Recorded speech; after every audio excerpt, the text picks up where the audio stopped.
Hello, and welcome back to Lead with Less. I'm your host, Tash Peterson, and in this week's episode, I'm talking about the essential skills that every manager needs to have in their toolkit. And this is such a key episode that I wanted to bring out at the start of the year so that you know exactly what you need to work on, where you want to develop, what you can develop to be the best manager transformed into leader in this year, in 2025. You might be listening to this episode years from now, and I hope that it is still as relevant. Maybe some things might have shifted depending on the landscape that we're in. But right now, based on what's going to help you show up as the best manager and leader that you possibly can be, what I want to be able to do is share these skills with you so that you can develop your leadership capability and your leadership skills. And the more that you implement them, the more that you're going to build your manager capability, you're going to rise that up, as well as your leadership skill set, you're going to rise that up next to it as well. And I also wanted to share this episode because there's a lot of new people coming into my space, onto my email list, into my social media, and a lot of the questions that I'm getting and that are coming up in my coaching calls are some of these foundational questions and that link back to some of these foundational essential skills. So I thought that this episode will also be really helpful to cover off those things as well. So I'm going to dive straight in, talk about these 5 skills that are really essential for managers to know. That's going to build your leadership skill set. I also want to let you know that my leadership development program, VIP Leaders, is open for enrollment right now. And it is the signature program that is going to help you strengthen your leadership identity, build trusted influence, and level up your emotional intelligence to become a leader that people actually want to follow. And this program is going to give you everything that you need to develop your leadership skill set and to give you the ability to lead well and to lead successfully. So what is the first essential skill that every manager needs to have in their toolkit? Number 1 is the ability to properly plan. And I know that this is probably going to sound a little bit basic, but honestly, the amount of leaders that I've worked with over the years still struggle with properly planning, ensuring that their calendar actually matches what they value, the projects that they're working on, the strategic objectives that they're trying to achieve, and making sure that they have contingencies in place to make that calendar work for them. And that is one of the key things, because the biggest crippler for managers in their roles is overwhelm, that feeling of overwhelm, trying to do everything all of the time. And we know that doesn't work. It only leaves us starting to disconnect from why we do what we do. It causes us to feel overwhelmed and frazzled, and it really impacts the ability for us to show up well and do good work. And this is one of the critical skills that also helps us to transition from that management way of thinking to leadership thinking, to be able to get better at making strategic decisions, to get better at decision making in general. And that's the ability to properly plan and to stay focused on the essentials. And so one of the things that I teach in my VIP Leaders program is called success planning. And there's 4 elements to success planning, which is focusing all of your planning around your values, key relationships, strategic projects and tasks that actually move the needle, and your contingencies. And what this means is that any time that you plan, so I always recommend planning 2 to 4 weeks ahead, making sure that your values are accurately reflected in your calendar. So if you say that health is a value, or family is a value, or growth and learning is a value, but that isn't explicitly outlined in your calendar and you can't see it and you're not dictated by it, it's not important, because it's just not going to happen, because everything else is going to consistently just come up and override that. And so making sure that we have our values in place first means that we can then plan everything else around that. Then we've got our key relationships. What are the key relationships that you need to nurture and that you need to build in order to work well, but also have meaningful relationships in your life? This also feeds into the next essential skill around trusted influence. If we don't have strong relationships, we're not going to have strong influence. Then the third thing is strategic projects and tasks. So making sure that what you're actually spending time on day to day, the amount of time you spend on emails, the amount of time you spend on focus work, the amount of time you spend on long-term projects is properly allocated in your calendar. Because if it's not well planned, you're not going to get any of it done. I'm sorry, but it's the truth. It's just not going to happen. And so really fleshing out, what does your calendar look like? Where does everything fit? How does everything fit together? so that you can then actually have the dedicated time to do the work that you need to do.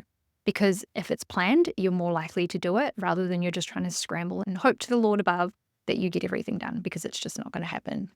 And then lastly is having proper contingencies in place. One thing that I know that happens a lot is things come up, right? You get an emergency, you get something urgent that comes on your desk, your child might be sick from daycare. Gosh, I know that feeling. And so things get muddled in your calendar and you all of a sudden lose the time that you had planned for this thing. And that's why I always recommend having really clear contingencies booked in your calendar. So if these things don't work as planned, where else in your week do you have time available to shift that to?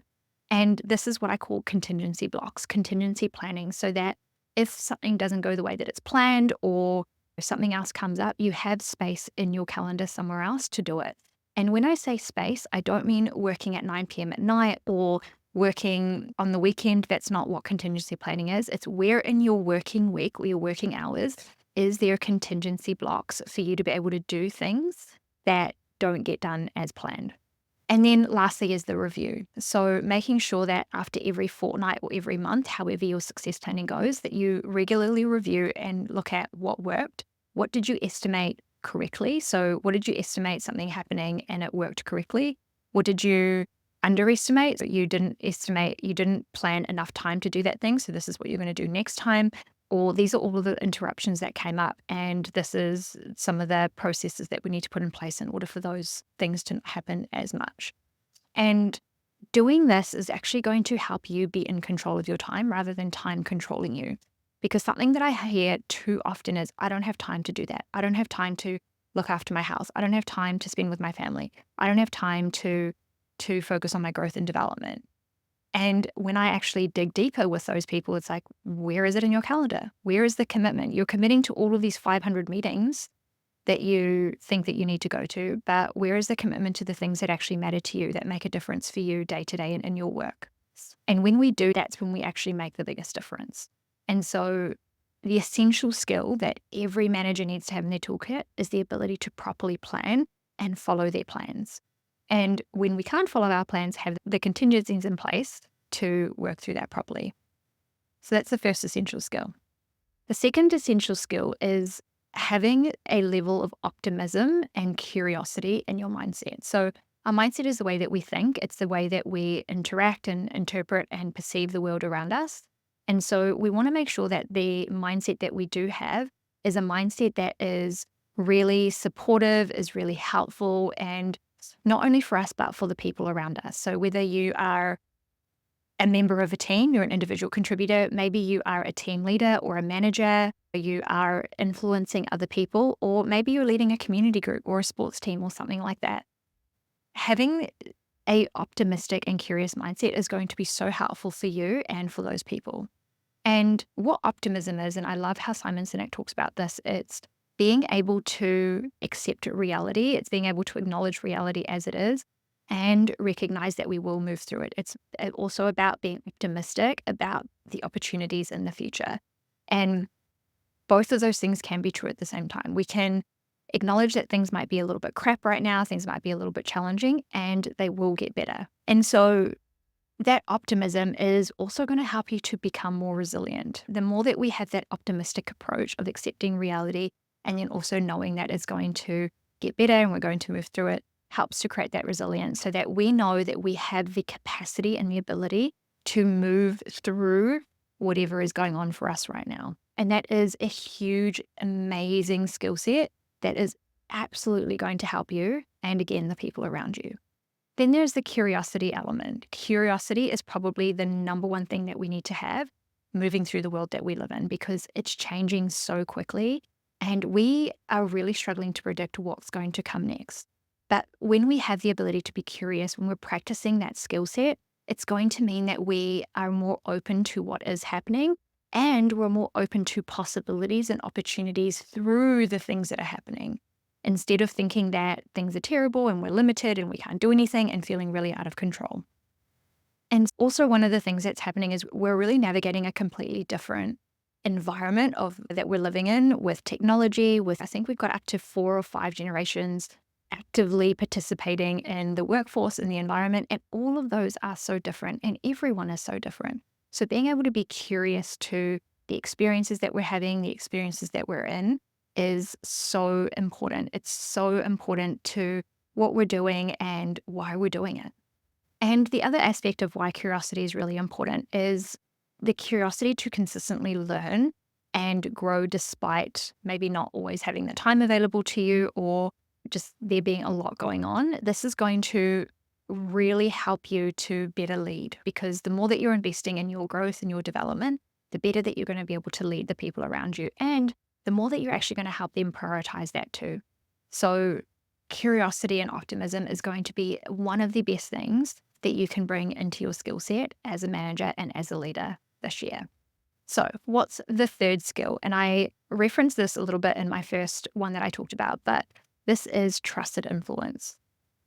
Trusted influence is so important. We are navigating a period of time right now where it's not just enough to get things over the line, not just enough to ask for buy-in, for people to help you make decisions.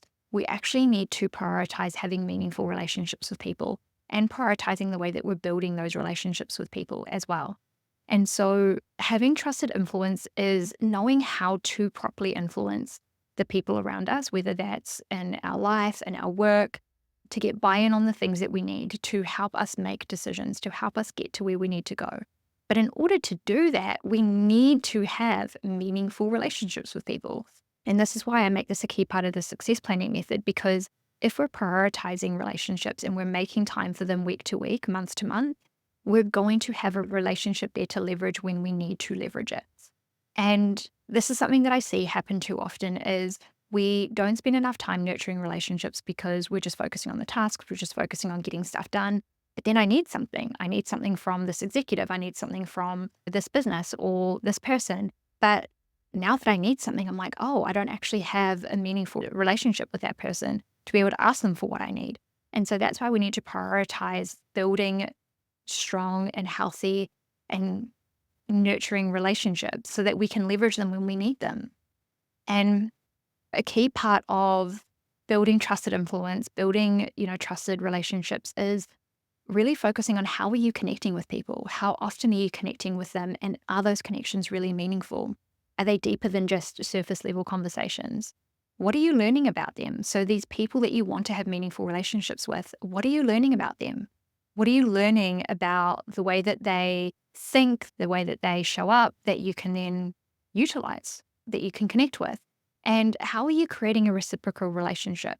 Often we think about needing something from someone and we think about it isolated to that event, but sometimes we might need something in this moment, but then later down the track, they might need something from us. And so are we focusing on building that reciprocal relationship to make it meaningful to both people, to make it meaningful and useful and helpful to both of us? And so that's a really important skill set, is knowing how to build trust and influence, knowing how to do it well, and making it a priority in the way that you show up. And this is also something we do in VIP leaders. And in the last round, this was one of the most profound modules that people really took a lot away from and noticed how much they weren't prioritizing building the necessary relationships that they needed to in their day-to-day work. All right, essential skill number 4, radical candor feedback.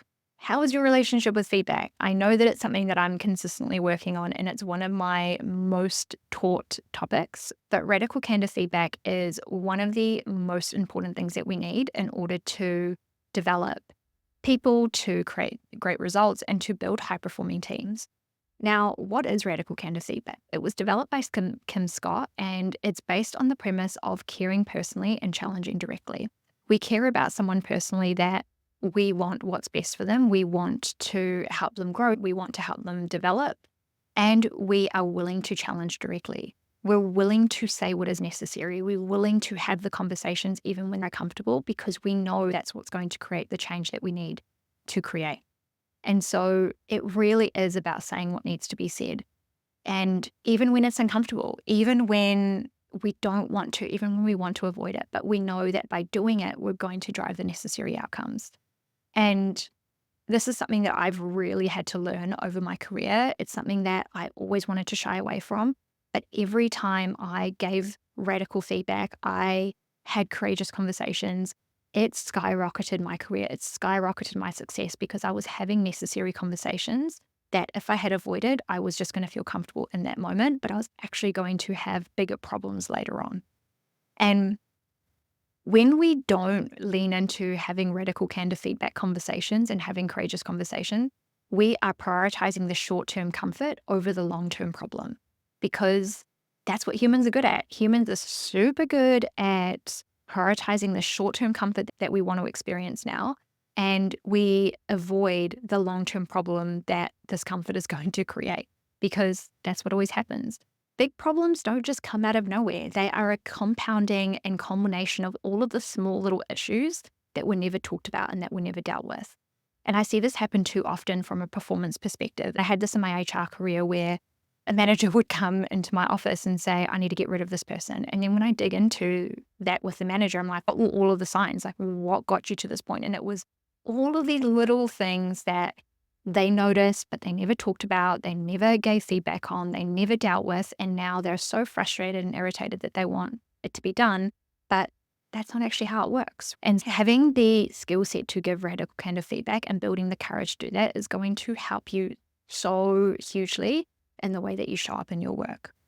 What we need to do when we think about giving radical kind of feedback is focusing on the culture and impact that you want to create as a leader. Culture is created by all of the little things that we tolerate and that we enable. So if you have noticed that your culture isn't the way that you want it to be, it's likely because there's a lot of behaviors and actions that are being tolerated or being enabled that isn't actually contributing to the kind of culture that you want to have, one that's trusted, respected, healthy, supportive. And so it's going to take you giving that radical kind of feedback, having those courageous conversations so that you can get the change that you want to make, so that you can then start to shape the culture that you want to have. And that is by dealing with things when you need to, even when you don't want to, but you know that you need to because it's necessary. So this is skill set number 4, is having the skills to give radical kind of feedback, to care personally about someone enough that you will also challenge them directly, because both of those things can be true at the same time. And the last skill set that every manager needs to have in their toolkit is high emotional intelligence. Now, there are 4 aspects to high emotional intelligence, which is high self-awareness, high social awareness, connection to purpose, connection to compassion, and regulation skills. So 5 things that form high emotional intelligence. Overall, high emotional intelligence is the ability to lead others and being able to emotionally understand what is going on with yourself and what is going on with the people around you. That is what it means to have high emotional intelligence and to lead with high emotional intelligence. It's being aware of what's happening around you. So this is the social awareness aspect. What is happening with the people around you? How are they responding? How are they acting?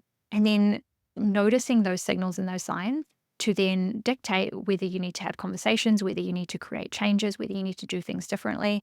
And being able to read the room in that way is going to help you hugely lead others. And it's also the skill set of understanding and managing your own emotional state. So knowing how you're feeling, how you're responding, and knowing how to manage that so that you can deal with your emotional process and also have the capacity to support your people to move through their emotional processes. It's not about being responsible for other people's emotions, just having the skill set to navigate your emotions and other people's emotions, because they are all happening at the same time. And so having the skills to be able to manage that and handle that is so necessary and so important. And also having high emotional intelligence, it's not about having no emotions. We're human, everyone is emotional, everyone has emotions. It's the matter to which we know how to recognize our emotions, how to process them and navigate them when they're showing up, so that we can then support ourselves in the best way and also support the people around us. And it's also about knowing how we show emotions in ways that are appropriate for the situation, because not all emotions are appropriate to show all of the time, but it's important that we know how to do it and when to show and when to process them. And emotional intelligence is something that's absolutely developed. It's something that's absolutely grown. It's not something that we are just born with. It's something that we build as a skill set to know how we recognize ourselves and how we support the people around us. That is what is so fundamentally important. All right, those are the 5 essential skills that every manager needs to have in their toolkit. I'm just going to recap them really quickly. The ability to properly plan, to have an optimistic and curious mindset for whatever comes our way because things are changing all of the time. It's being able to build trusted influence, so being able to build relationships that you can leverage when you need them. Being able to give radical candor feedback. You can care personally enough about something that you are willing to challenge them directly. You're being kind, not nice. And lastly, having high emotional intelligence, the ability to recognize and manage your own emotional process and state so that you can also support the people around you through their emotional processes, and creating an environment where expressing emotion is healthy and done in a really supportive and helpful way. So those are the 5 essential skills. And as I mentioned, these are all of the skills that are essential to have in your toolkit. Without them, you'll keep staying where you are and you'll keep scrambling in the overwhelm, hoping to try and make an impact, which is also why I created VIP Leaders, a signature program that helps you strengthen your leadership identity, build trusted influence, and level up your emotional intelligence to become a leader people actually want to follow. The next round is kicking off in February, not very long after the release of this episode. So this is the best time for you to join so that you can learn these skills and strengthen them and build your leadership capability for the rest of the year. If you want to know more about it, head down into the link in the show notes, click VIP Leaders. And if you have any questions about it, message me on LinkedIn, Instagram, or email me, and I'll be more than happy to answer any questions. You can also book a one-on-one clarity call if you have any questions about the program to see if it's the right fit for you. All right, I'm going to leave this episode here. I would love to see you in VIP Leaders if it feels like the best leadership development for you right now. Otherwise, I'll be back on the podcast next week.